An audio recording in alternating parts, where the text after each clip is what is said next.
The chapter begins with fire brigades working to secure the area. The monitor's father rushed to her side. "Are you all right? Does anything hurt?" She broke down in tears, clinging to him. He held her close. "I didn't delay this time. I saved my daughter.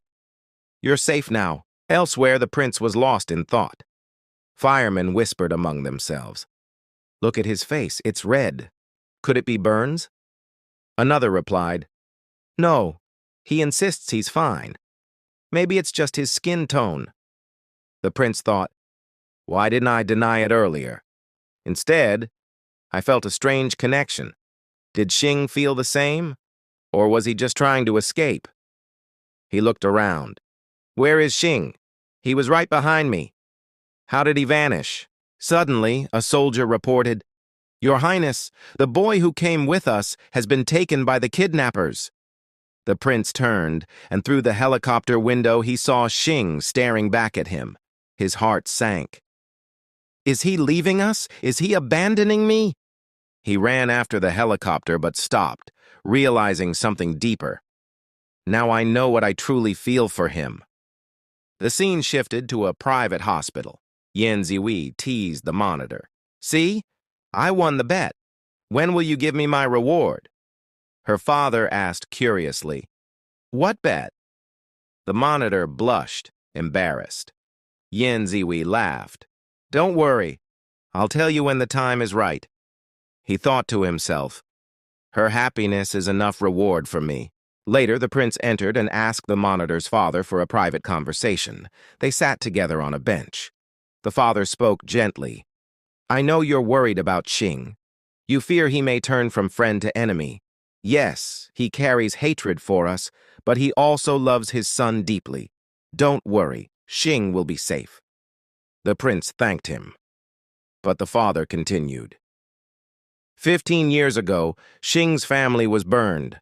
I saved some members and moved them to a small village. That's where you and Shing met, becoming close friends. Even after 14 years apart, your bond never changed. Destiny brought you back together." The prince remembered Shing's words, his kindness, his loyalty.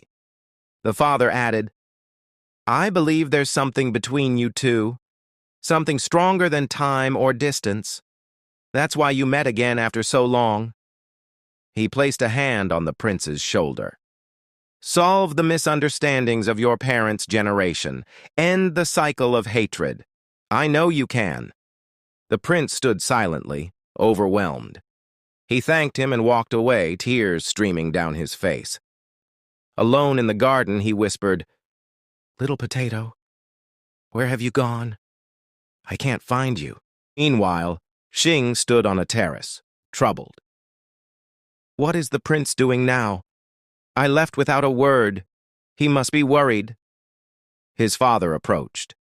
"Son, for 10 years I've carried this burden. The Empire destroyed our home. I couldn't return. If I did, they would burn your grandmother's house again." Shing protested. "No, father. I believe the truth will come out. They investigated that fire. You'll get justice." But his father shouted, "You don't understand. The royals are our enemies. Your friend Nan.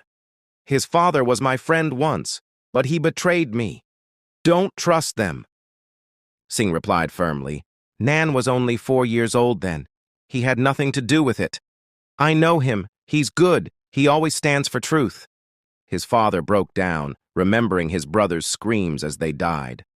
"I still hear their voices. I can't forgive. I will take revenge." Sine watched him leave, heart heavy. "Father, I can't let you carry this burden alone. Someone must help us. Someone must end this hatred." He looked up at the sky, hoping for guidance. The prince had finally realized the truth. His little potato was none other than Shing. He missed him deeply. Meanwhile, Shing's father wanted his son to see the prince as an enemy and help him take revenge. Shing knew he could never do that, yet he couldn't abandon his father either. The chapter begins at the secret base where Shing had once brought his friends. The prince lay down, hoping the quiet place would ease his mind. But instead of peace, memories returned.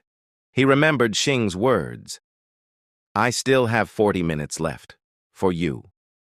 Looking up at the starry sky and feeling the cool river breeze, the prince whispered, "This gift was never about the stars or the wind. It was about him. Relief came only because he was with me." Tears filled his eyes and he drifted into sleep. In his dream, he heard a child crying. Opening his eyes, he saw a small boy. "Little potato," he whispered. The boy looked up. "Who are you? When did you come?" The prince's heart leapt. "Even if this is just a dream, I can see Shing as a child again." He stroked the boy's hair. "It's been so long, little potato," but the boy shook his head. "You're mistaken. My name is Shah Hussein.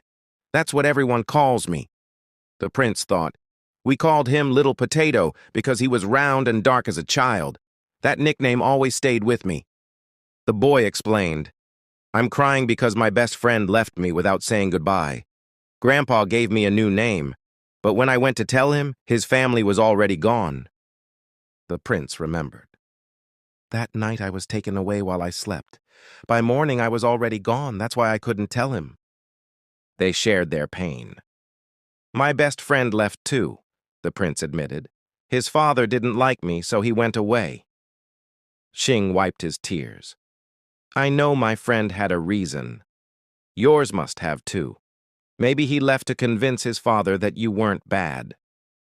The prince's heart softened. Shing smiled. "If my father disliked my friend, I'd try to make him see the good in him. Maybe your friend did the same." The prince cried again, but Shing held his hand. "Don't worry. We'll stand together. Let's play."